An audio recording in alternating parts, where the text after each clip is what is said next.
Hello guys, welcome back to my channel. आज की video में हम डिस्कस करेंगे अपनी एक्सरसाइज 7.6। इसके आज हम करेंगे अपने क्वेश्चन नंबर 19 से लेकर 24 तक। तो अपनी लास्ट वीडियो में हमने बचे हुए सभी क्वेश्चंस और अपना इस एक्सरसाइज का कंप्लीट कंसेप्ट अच्छे से डिस्कस कर लिए। तो अगर आपने वो वीडियोस नहीं देखी है तो मैं उनका लिंक आपको डिस्क्रिप्शन बॉक्स में दे दूंगी। तो चलिए आज हम सबसे पहले अपने कंसेप्ट रिवाइज करते हैं और उसके बाद हम अपने बचे हुए क्वेश्चन सारे कंप्लीट करते हैं। तो चलिए स्टार्ट करते हैं अपने टॉपिक को।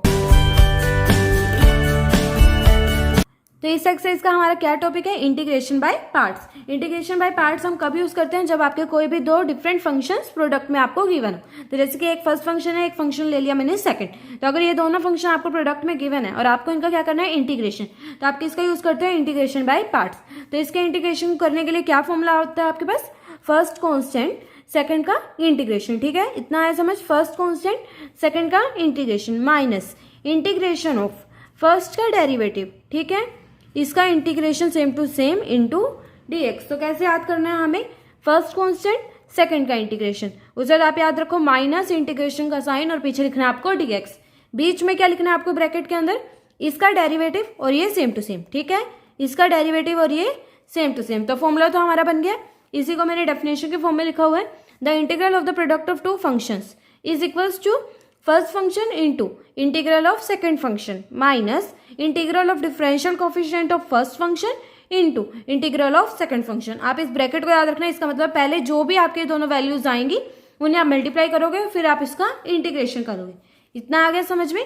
अब आगे पता करते हैं कि हम फर्स्ट फंक्शन और सेकंड फंक्शन डिसाइड कैसे करेंगे। वैसे तो आपका फर्स्ट फंक्शन वो होता है जो आपका इजिली डिफरेंशिएबल हो, मतलब जिसका आप इजिली डिफरेंशिएट कर सकते हो, और सेकंड फंक्शन वो होता है जिसका आप इजिली इंटीग्रेट कर सकते हो। लेकिन हम डिसाइड कैसे करेंगे फर्स्ट फंक्शन कौन सा है और सेकंड फंक्शन कौन सा है? तो उसके लिए हम यूज करते हैं अपना आइलेट रूल। ILATE। आई का मतलब है इनवर्स ट्रिग्नोमेट्रिक फंक्शन, एल का लोगरिथमिक फंक्शन, ए का अलजेब्रिक फंक्शन, टी का ट्रिग्नोमेट्रिक फंक्शन और ई का एक्सपोनेंशियल फंक्शन। तो इसका ये मतलब है सबका। ठीक है, इतना आ गया समझ में। अब इसको कैसे यूज करते हैं? जैसे कि अगर आपके पास कोई इनवर्स ट्रिग्नोमेट्रिक फंक्शन गिवन है और एक अलजेब्रिक फंक्शन है, तो आप क्या करोगे? इनवर्स ट्रिग्नोमेट्रिक फंक्शन को फर्स्ट नंबर दोगे और अलजेब्रिक फंक्शन को सेकंड नंबर दोगे। ऐसे अगर ये दोनों फंक्शन आपको प्रोडक्ट में गिवन है तो लोगरिथमिक फंक्शन को आप फर्स्ट मानोगे और अलजेब्रिक फंक्शन को आप सेकंड। तो आप इसी सीरीज में अपने फंक्शंस को फर्स्ट या सेकंड मानोगे। अब सेकंड और थर्ड पॉइंट पढ़ लेते हैं। मैंने क्या लिखे हुए हैं यहाँ पे? Method does not work for integration of under root sine x dx। तो मतलब क्या है इसका? ये भी देखो आपके दो फंक्शन है जो आपको किसमें गिवन है? प्रोडक्ट में। लेकिन आप इंटीग्रेशन बाय पार्ट से या फिर किसी भी इंटीग्रेशन से इसका इंटीग्रेशन नहीं कर सकते, मतलब किसी भी मेथड से आप इसका इंटीग्रेशन नहीं कर सकते। क्यों नहीं कर सकते? क्योंकि ऐसा कोई भी फंक्शन नहीं है जिसका अगर आप डिफरेंशिएशन करो तो आपके पास ये वाला फंक्शन आ जाए। तो ऐसा हमने पढ़ा था पहले भी, जब हमने कंसेप्ट पढ़ा था अपना इंटीग्रेशन का, तब मैंने आपको बताया था कि आपका इंटीग्रेशन और डिफरेंशिएशन एक दूसरे के अपोजिट होते हैं। तो अगर ऐसा कोई भी फंक्शन है ही नहीं जिसको अगर आप डिफरेंशिएट करो तो आपके पास ये आ जाए, तो इसका इंटीग्रेशन पॉसिबल ही नहीं है। अब थर्ड पॉइंट क्या लिखा हुआ है मैंने? Integration of x cos x dx। ये मैं सिर्फ आपको यहाँ पे रूल अप्लाई करके दिखाती हूँ। ठीक है, रूल अप्लाई करते हैं। फर्स्ट कॉन्स्टेंट, ठीक है, फर्स्ट कॉन्स्टेंट सेकंड का इंटीग्रेशन, तो कोस एक्स का इंटीग्रेशन साइन एक्स प्लस के। अभी आप के पे ध्यान देना, मैंने के लिखा है यहाँ पे। कोस एक्स का इंटीग्रेशन क्या है? साइन एक्स प्लस के। ठीक है, के क्या? Constant minus integration of first का डेरिवेटिव और इसका इंटीग्रेशन, मतलब ये वाला सेम टू सेम। तो ये क्या हो गया? साइन एक्स प्लस के इंटू dx। इतना आ गया। अगर नहीं आता हो फॉर्मूला अप्लाई करना तो आगे वाली वीडियोस देख लीजिए जिसमें 1 से लेके 18 तक सभी क्वेश्चंस कराए, तो आपको फॉर्मूला अप्लाई करना तो अच्छे से आ जाएगा। तो अभी तो हम रिवाइज करें तो मैं आपको बता देती हूँ। इतना मैंने कर लिया। उसके बाद क्या कर रहे हैं? एक्स साइन एक्स प्लस के माइनस, अभी देखो integration of sine x dx लिख सकती हूँ मैं इसको। ठीक है, और इसको लिख सकती हूँ माइनस के इंटीग्रेशन ऑफ dx। इतना आ गया मेरे पास। ठीक है, मैं आपको समझाना क्या चाहती हूँ इस पॉइंट से? मैं सिर्फ आपको ये समझाना चाहती हूँ कि आपको यहाँ पे के नहीं लिखना है। क्यों नहीं लिखना है? अब आप इसकी कैलकुलेशन करो। यहाँ पे ये आया, यहाँ आएगा plus cos x integration of sine x minus cos x minus minus plus minus के एक्स प्लस सी। ठीक है, कॉन्स्टेंट ऑफ इंटीग्रेशन हमने लिख दिया, इन दोनों को हमने इंटीग्रेट किया तो हमने प्लस सी यहाँ पे लिख दिया। अब देखो, अगर आप यहाँ पे प्लस के ना लिखते तो आपके पास ये के नहीं आता, ना आपके पास ये वाली टर्म आती, ना ही आपके पास ये आता। तो आप इसको मल्टीप्लाई करके देखो, यहाँ बनेगा प्लस के एक्स, ये क्या? माइनस के एक्स। तो ये बाद में कैंसिल हो गए, तो मतलब आपको के लिखने की जरूरत ही नहीं थी, क्योंकि वो हर केस में लास्ट में कट ही जाएगा। आप और केसेस के लिए भी चेकआउट कर सकते हैं, मैंने एग्जाम्पल से आपको बता दिया।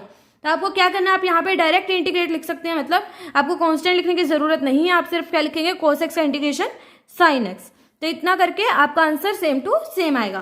तो ये था हमारा बेसिक कंसेप्ट कंसेप्ट अच्छे से समझ आ गया, डेफिनेशन अच्छे से समझ आ गई और हमें फॉर्मूला अप्लाई करना भी आ गया। तो अब कर लेते हैं क्वेश्चन नंबर 19 से लेकर 24 तक। तो क्वेश्चन नंबर 19 की स्टेटमेंट है integration of e raise to the power x 1 minus x minus 1 by x square into dx।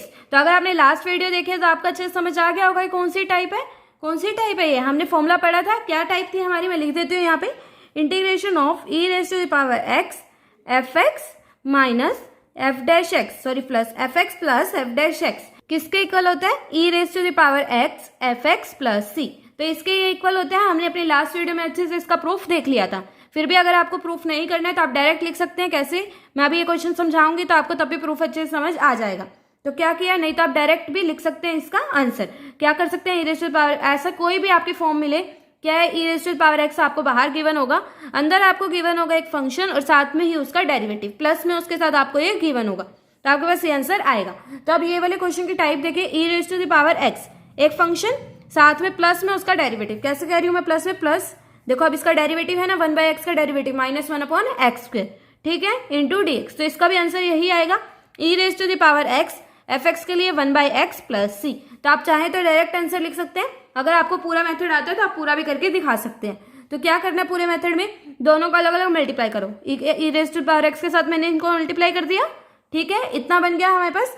अब क्या करना है, इसका इंटीग्रेशन सॉल्व करते हैं, याद रखना किसका इंटीग्रेशन सॉल्व करना है, जो आपका फंक्शन है, ठीक है, इससे ही आपका ये प्रूफ हो जाएगा। फंक्शन क्या है, एफ एक्स, ठीक है ना, 1 बाई एक्स का ही तो डेरिवेटिव आपको ये गिवन है, तो आपने क्या करा 1 बाई एक्स, इसका आपने क्या करना है, इंटीग्रेशन करना है। तो कैसे करेंगे, फर्स्ट इसे मान लिया, सेकंड इसे, तो फर्स्ट कांस्टेंट सेकंड का integration minus integration of first का डेरिवेटिव, फर्स्ट का डेरिवेटिव क्या है 1 बाई एक्स का minus 1 by x square e raise to the power x dx और साथ में ये। तो अब ध्यान से देखो माइनस माइनस प्लस और ये क्या है माइनस में, तो ये आपस में हो जाएंगे कैंसिल, तो आंसर आपका यही बचेगा। तो यही आपका इसका प्रूफ भी है, आपने क्या करा, एक फंक्शन और साथ में उसका डेरिवेटिव है, तो आपको क्या करना है, इनको दोनों को मल्टीप्लाई करके देख लेना है, उसके बाद इसका एक फंक्शन का आप सोल्व कर लीजिए, फर्स्ट मान लिया, इसको सेकंड मान लिया, तो जैसे ही आप इसे सोल्व करेंगे तो ये दोनों आपस में कैंसिल हो जाएंगे और आंसर में सिर्फ ये बचेगा। तो आप चाहें तो डायरेक्ट आंसर लिख सकते हैं, क्या करना है, e raise to the power x into में 1 बाई एक्स प्लस सी। हो गया क्वेश्चन सॉल्व। तो इस वाले टाइप के बहुत से क्वेश्चन आए हैं इस एक्सरसाइज में और ये बहुत ज्यादा इंपॉर्टेंट टाइप है। अब करते हैं question number 20, integration of x minus 3 upon में x माइनस 3 का whole cube e raise to the power x into dx। तो ये आपकी स्टेटमेंट इस क्वेश्चन की गिवन है, तो इसको कैसे सॉल्व करना है, मैंने आपको कहा था कि आप डिनोमिनेटर को देखें, ऐसा कोई भी क्वेश्चन सॉल्व करने के लिए तो आप डिनोमिनेटर को देखो। डिनोमिनेटर में क्या x माइनस 1 का होल क्यूब और ऊपर क्या है x माइनस 3, तो इसको हम x माइनस 1 के फॉर्म में लिख सकते हैं, हाँ लिख सकते हैं, तो कर लेते हैं। हमेशा हम यही कोशिश करते हैं कि आपका न्यूमिनेटर डिनोमिनेटर के थोड़ा सिमिलर हो, तो हमने x माइनस 3 को लिख दिया x माइनस 1 माइनस 2, इस तरह से लिख दिया e raise to the power x dx और नीचे क्या आ गया x माइनस 1 का होल क्यूब। अब क्या कर सकते हो, आप इन्हें अलग अलग करके लिख सकते हो। कैसे कह रही हूँ मैं अलग अलग, यहाँ पे 1 था ना, ठीक है, कैसे कह रही हूँ मैं अलग अलग, देखो x माइनस 1, ठीक है, एलसीएम अलग अलग कर रही हूँ, कुछ भी नहीं किया मैंने, ठीक है, इस तरह से मैं लिख सकती हूँ। और पूरे के साथ e raise to the power x multiply में था तो अलग अलग भी कर सकते हैं हम, ठीक है। अब इंटीग्रेशन हमें पूरे का करना था तो अलग अलग भी कर सकते हैं।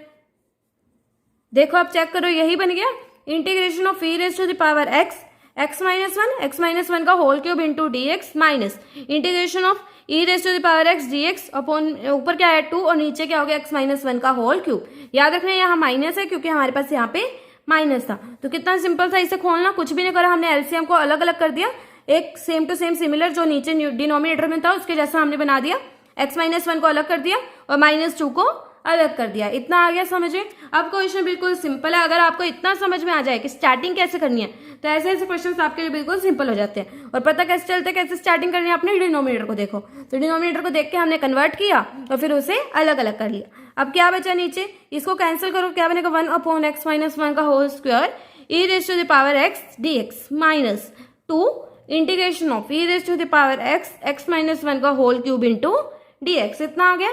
अब हमें इंटीग्रेट करना है। इंटीग्रेट करने से पहले आप अगर पूरा नहीं करना चाहते तो आप ध्यान से देखो ये कौन सी टाइप बनी है आपकी, 1 अपॉन x माइनस 1 का होल स्क्वायर, इसका डेरिवेटिव क्या होता है माइनस का 2 अपॉन x माइनस 1 का होल क्यूब, यही होता है इसका डेरिवेटिव। तो कौन सी टाइप है ये हमारी, यही वाली टाइप है, ठीक है, आगे समझ। यही टाइप है कि e raise to the power x को आपने एक फंक्शन और उसके डेरिवेटिव के साथ मल्टीप्लाई कर रखा है, तो ये e raise to the power x को आपने, ये एक फंक्शन है और साथ में उसका डेरिवेटिव है तो इसके साथ आपने मल्टीप्लाई कर रखा है। तो आंसर क्या लिख सकते हैं हम direct, e raise to the power x upon x minus 1 का होल स्क्वायर प्लस c। तो ये डायरेक्ट आंसर लिख सकते हो, नहीं तो क्या करना है, इसको फर्स्ट मानो और इसको सेकंड, फर्स्ट कांस्टेंट सेकंड का integration minus integration of first का डेरिवेटिव, इसका डेरिवेटिव क्या होगा -2 अपॉन x माइनस 1 का होल क्यूब। अगर आपको डेरिवेटिव नहीं आता है तो मैंने आपके डेरिवेटिव चैप्टर की भी पूरी वीडियोस बना रखी है, तो आप जाके उन्हें भी चेकआउट कर सकते हैं। तो आगे इतना समझ में, इसका डेरिवेटिव क्या होगा -2 अपॉन x माइनस 1 का whole cube e raise to the power x dx, और ये भी आपका साथ में आ गया। तो अब ये तो हो गए कैंसिल और ये बचा आंसर। तो इतना समझ आया क्या था इस टाइप में, कुछ भी नहीं है, जो भी आपका फंक्शन हो और उसके साथ e raise to the power x को मल्टीप्लाई करो तो आपका आंसर आ जाएगा। ऐसे ही इस केस में था हमारे पास, ये आपका फंक्शन था, ये इसका डेरिवेटिव था, ये आपका फंक्शन था और ये इसका -2 अपॉन x माइनस 1 का होल क्यूब इसका डेरिवेटिव था। तो हमने सिंपल सा समझ आया कि क्या से हमने अलग किया इसे, और जैसे ही अलग हुआ हमारा आंसर आ गया। अब करते हैं क्वेश्चन नंबर 21। ये आपका बहुत ज्यादा इंपॉर्टेंट क्वेश्चन है, तो इसको ध्यान से समझना, और मैं इसमें एक बहुत ज्यादा इंपॉर्टेंट पॉइंट भी बताऊंगी, तो वो भी अच्छे से समझते हैं। तो देखते हैं क्या इसकी स्टेटमेंट है। Integration of e raise to the power 2x sin x dx, इसका आपको इंटीग्रेशन करना है। तो अभी मैं आपको जो जो बता रही हूँ आप सिर्फ वो नोटबुक पे देखिए, जो एक्स्ट्रा मैंने लिखा है उससे ना देखें। तो अभी मैंने क्या करना है, इसका इंटीग्रेशन मुझे सॉल्व करना है। तो इसके इंटीग्रेशन सॉल्व करने के लिए हम कौन सा रूल लगाएंगे, आइलैंड रूल लगाएंगे।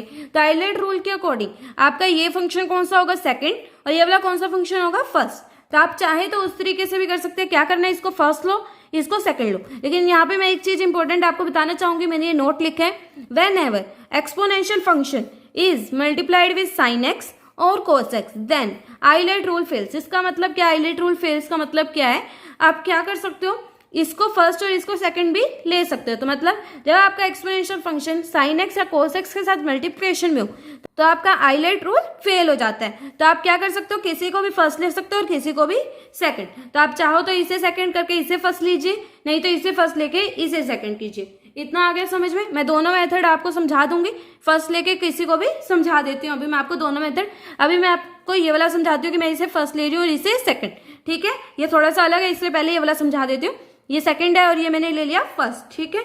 अब सॉल्व करते हैं, इसे कैसे सॉल्व करेंगे। मैंने ये आई लिखा हुआ है, इसे नहीं देखना अभी, अभी क्वेश्चन सॉल्व करते हैं, ठीक है। ये फर्स्ट है, फर्स्ट कांस्टेंट, ठीक है, फॉर्मूला लगा रही हूँ, फर्स्ट कांस्टेंट साइन एक्स का इंटीग्रेशन माइनस कोस एक्स, ठीक है, साइन एक्स का integration minus cos x plus, plus क्यों लिखा है मैंने यहाँ पे, अभी देखना है। वैसे तो माइनस आता है हमारे रूल में, लेकिन मैं अभी यहाँ पे सॉल्व करूंगी, देखो कैसे बनेगा। मैं इसको अलग से ही सॉल्व करके आपको दिखा देती हूँ। देखो फर्स्ट कांस्टेंट सेकंड का इंटीग्रेशन साइन एक्स का integration minus cos x minus integration of first का डेरिवेटिव, तो e raise to the power 2x का derivative 2 e raise to the power 2x, तो 2 मैंने बाहर लिख दिया, ठीक है। इतना आगे डेरिवेटिव करना। उसके बाद देखते हैं साइन एक्स का इंटीग्रेशन। तो साइन एक्स का इंटीग्रेशन क्या होता है, माइनस कोस एक्स, तो minus minus plus cos x d x. आगे फॉर्मूला अप्लाई करना, सिर्फ फॉर्मूला अप्लाई किया, कुछ नहीं किया अभी तक, ठीक है। ये मेरे यहाँ पे बन गया। अब उसके बाद क्या करेंगे, देखो ये तो सॉल्व हो गया, इधर साइड तो सॉल्व हो गई, बचे इसकी इंटीग्रेशन। तो इसके इंटीग्रेशन में भी ऐसे ही होगा, एक फंक्शन को फर्स्ट मानो और एक को सेकंड मानो। तो मैंने वही किया, इस बार मैंने क्या करा, एक्सपोनेंशियल को फर्स्ट मान लिया और इसको मान लिया मैंने सेकंड। जैसे मैंने पहले किया था, इसको फर्स्ट मान लिया था और इसे मान लिया था सेकंड। तो क्या करा, इसे फर्स्ट ले लिया और इसे ले लिया सेकंड। अब 2, अब देखो e raise to the power 2x आ गया, ठीक है। इतना आ गया फर्स्ट कांस्टेंट, सेम इसी की तरह इंटीग्रेशन करना जैसे पहले किया था। फर्स्ट कांस्टेंट सेकंड का इंटीग्रेशन माइनस फर्स्ट का डेरिवेटिव, तो ये आया 2 e raise to the power 2x और सेकंड का इंटीग्रेशन इनटू dx। इतना आ गया क्वेश्चन सॉल्व करना। अब मैं ये आई क्यों लिख रही हूँ, अब ध्यान से देखो, जो ये आपका आया है यही आपका क्वेश्चन था। देखो स्टेटमेंट मैच करो, -2 हटा दो, ये देखो integration of e raise to the power 2x sine x dx, तो यही आपका क्वेश्चन था और यही आपका आ गया। तो मतलब आप चाहे इसे जितना मर्जी सॉल्व करते रहो, आपका हर बार क्वेश्चन आगे आगे बढ़ के यही बनता रहेगा। आप चाहे सॉल्व करके देख भी सकते हैं, एक और स्टेप लगाओगे, फिर इतना करोगे, फिर दोबारा यही आ जाएगा। तो इसलिए इस तरह के कोई भी क्वेश्चन में आपको क्या करना पड़ता है, जब आपका रिपीट कर रहा हो कुछ भी, तो आपको क्या करना है, इसको ले लो आई, क्या ले लिया हमने, आई ले लिया, तो इसको मैंने इज इक्वल्स टू आई लिख दिया। तो मतलब मैं इसका इंटीग्रेशन किसके इक्वल है, आई के इक्वल है, तो इसका इंटीग्रेशन ये था, तो ये मैंने आई के इक्वल यहाँ पे लिख रखा है, तो इसलिए मैंने यहाँ पे आई लिखा हुआ है। अब इसका फायदा क्या हुआ आई लिखने का इसे, अब देखो यहाँ इंटीग्रेशन ऑफ दिस आ रहा है, तो ये किसके इक्वल है, आई के इक्वल है, तो मैंने इसे क्या लिख दिया, आई, ठीक है। इतना समझ आया।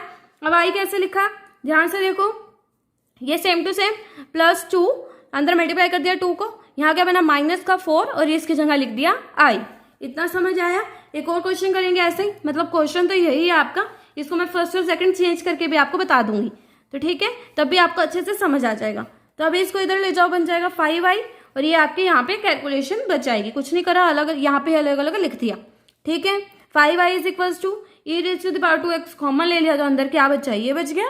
अब i is equals to e raise to the power 2x upon में 5 minus cos x plus 2 sine x plus C. तो ये आ गया हमारा आंसर। अब इसी क्वेश्चन को दूसरे तरीके से करते हैं, अपने सिंपल मेथड से। कैसे होता है सिंपल मेथड, क्या करते हैं हम उसमें, आइलेट रूल के अकॉर्डिंग तो हमें क्या करना चाहिए था, इसे फर्स्ट लेना चाहिए था और इसे सेकंड, तो उससे करके देख लेते हैं, तब भी आंसर आपका चेंज आएगा, लेकिन वो भी आपका सही माना जाएगा। तो आप इसे फर्स्ट और इसे सेकंड लेके करते हैं। तो अगर मैंने इसे फर्स्ट और इसे सेकंड लिया तो मेरे पास क्या होगा, देखो आई तो आपको फिर भी मानना ही पड़ेगा अपने क्वेश्चन में।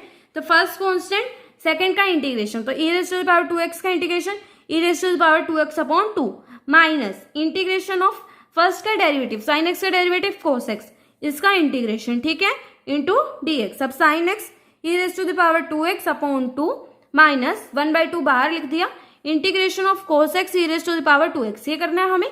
तो ये मैंने यहाँ पे लिख दिया, सिर्फ कुछ नहीं करा, 1/2 बाहर लिया इस स्टेप में। तो अब क्या करना पड़ेगा, आइलेट रूल लगा रहे हैं अपना, तो फर्स्ट इसे ले लेते हैं और सेकंड इसे ले लेते हैं। तो जैसे ही मैं इसे फर्स्ट ले रही हूँ और इसे सेकंड ले रही हूँ, तो मेरे पास क्या बन गया, फर्स्ट कांस्टेंट सेकंड का इंटीग्रेशन, ठीक है, कुछ नहीं किया, फर्स्ट कांस्टेंट सेकंड का इंटीग्रेशन प्लस, सॉरी माइनस आएगा यहाँ पे, लेकिन प्लस अपने आप बन जाएगा, प्लस इंटीग्रेशन ऑफ फर्स्ट का डेरिवेटिव, तो कोस एक्स का डेरिवेटिव माइनस साइन एक्स, तो माइनस माइनस हो गया प्लस, और यहाँ पे same to same into dx। अभी तक आइलेट रूल मतलब आपको फॉर्मूला तो अच्छे से अप्लाई करना आ ही गया होगा। तो इतना हो गया। अब ध्यान से देखो, 1/2 अगर मैं बाहर ले लूं तो मेरे पास सेम टू सेम क्वेश्चन बन जाएगा आपके पास। तो ये भी आपका कुछ वैसा ही बन गया लास्ट क्वेश्चन जैसा। तो क्या हो गया, e raise to the power 2x sine x dx same आ रहा है, तो इसको हम क्या लिख सकते हैं, आई लिख सकते हैं। तो आई मैंने यहाँ पे लिख रखे हैं, तो इसको भी मैंने क्या पुट कर दिया, आई पुट कर दिया, और ये आपके पास सेम टू सेम। अब कुछ नहीं बचा, सिर्फ कैलकुलेशन बची है। आई इज इक्वल्स टू ये सेम टू सेम अंदर मल्टीप्लाई कर दिया, तो 1/4 cos e raise to the power 2x minus 1/4 I, ठीक है। अब क्या करना है, आई को एक साइड ले लो और ये दोनों एक साइड लिख लो। अब यहाँ पे थोड़ी सी कैलकुलेशन आई हमारे पास, ये कर दिया मैंने, और इसको यहाँ पे मल्टीप्लाई में लेके, तो इतना आगे समझ में क्वेश्चन हो गया सॉल्व, कुछ भी अलग नहीं था। क्या होता है जब हमारे पास कोई भी एक्सपोनेंशियल फंक्शन मल्टीप्लाई होता है साइन एक्स या कोस एक्स से, तो आपका आइलेट रूल फेल हो जाता है। आप किसी भी फंक्शन को फर्स्ट कह सकते हो, किसी भी फंक्शन को सेकंड कह सकते हो।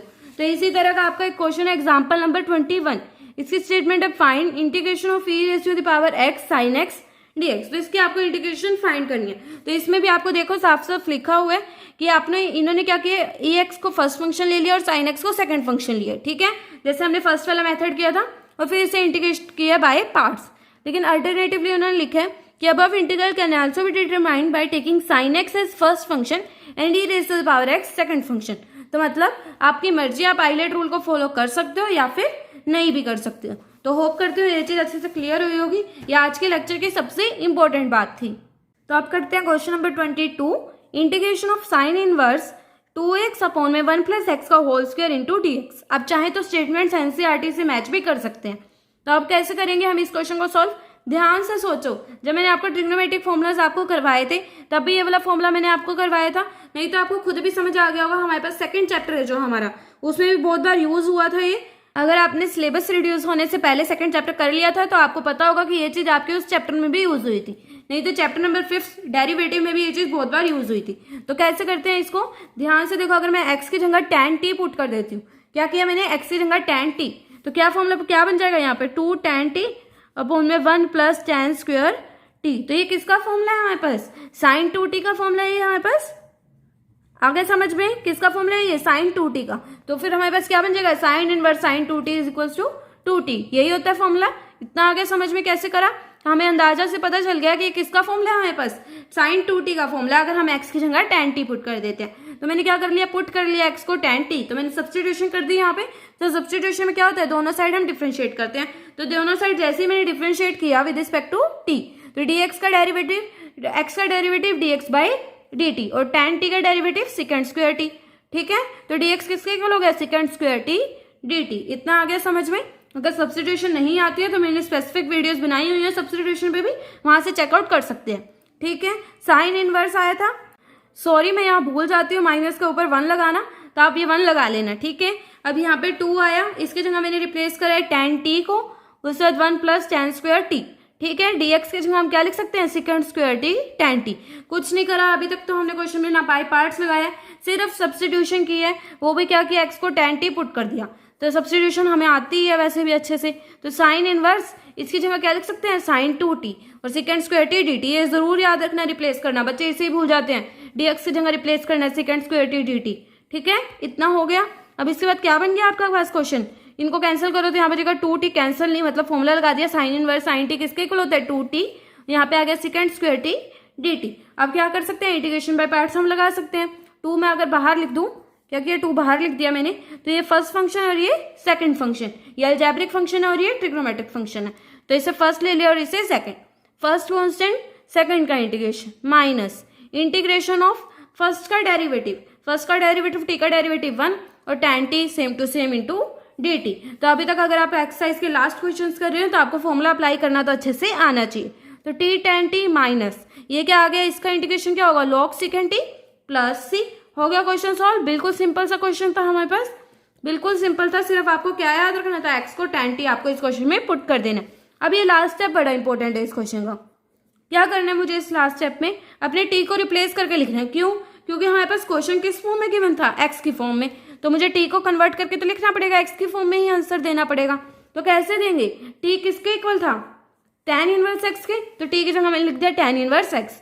tan t किसके इक्वल था, x के, तो tan t की जगह लिख दिया हमने x minus log second t किसके इक्वल है, ध्यान से देखो फॉर्मूला होता है हमारे पास, second square t is equal to 1 plus tan square t, ये होता है ना trigonometric formula, second square t is equal to 1 plus tan square t। तो सेकेंड t किसके इक्वल होगा, under root 1 plus tan square t, और tan t किसके equal है, x के, तो क्या हो गया, under root 1 plus x square, यही बन गया।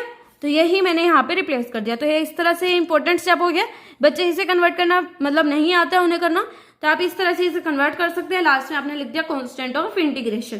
तो आ गया क्वेश्चन समझ, बिल्कुल सिंपल था। अब करते हैं question number 23, integration of x square e raise to the power x cube into d x. तो ये तो सिंपल सब्स्टिट्यूशन क्वेश्चन है, क्या करो, एक्स क्यूब को टी पुट कर दो। तो जैसे ही एक्स क्यूब को टी पुट करोगे तो 3x स्क्वायर डी एक्स किसके इक्वल हो जाएगा, डी टी के। तो एक्स स्क्वायर डी एक्स किसके इक्वल हो गया, डी टी बाई 3 के, ठीक है। 1/3 integration of e raise to the power t into d t. तो 1/3 ई रेज टू द पावर टी का integration e raise to the power t plus C, तो टी को बाद में रिप्लेस कर दिया एक्स क्यूब से। तो आप आंसर मैच कर लेना, बुक में ये मल्टीपल चॉइस क्वेश्चन है, तो आपको 4 ऑप्शन गिवन है, तो आप उनमें से वाले ऑप्शन को टिक कर देना। अब करते question number 24, integration of e raise to the power second x 1 plus tan x dx। तो इसको अंदर मल्टीप्लाई करते हैं, ये बन जाएगा आपके पास। अब ध्यान से देखो, e raise to the power x function और साथ में e raise to the power x और उसका डेरिवेटिव। तो ठीक है, समझ आ गई हमारी टाइप। तो हमारे पास क्या आंसर आएगा, e raise to the power x second x plus C. हो गया ये वाला क्वेश्चन सॉल्व। तो मैं होप करती हूँ आपके लिए वीडियो हेल्पफुल रही होगी। तो प्लीज इस वीडियो को एक लाइक कर दीजिए और मेरे चैनल को जरूर सब्सक्राइब करें और साथ में बेल आइकन को भी क्लिक करें ताकि मेरे आने वाली सभी वीडियो की नोटिफिकेशंस आपको मिल जाए। और आप मुझे इंस्टाग्राम पे भी फॉलो कर सकते हैं लेटेस्ट अपडेट्स के लिए। Thank you.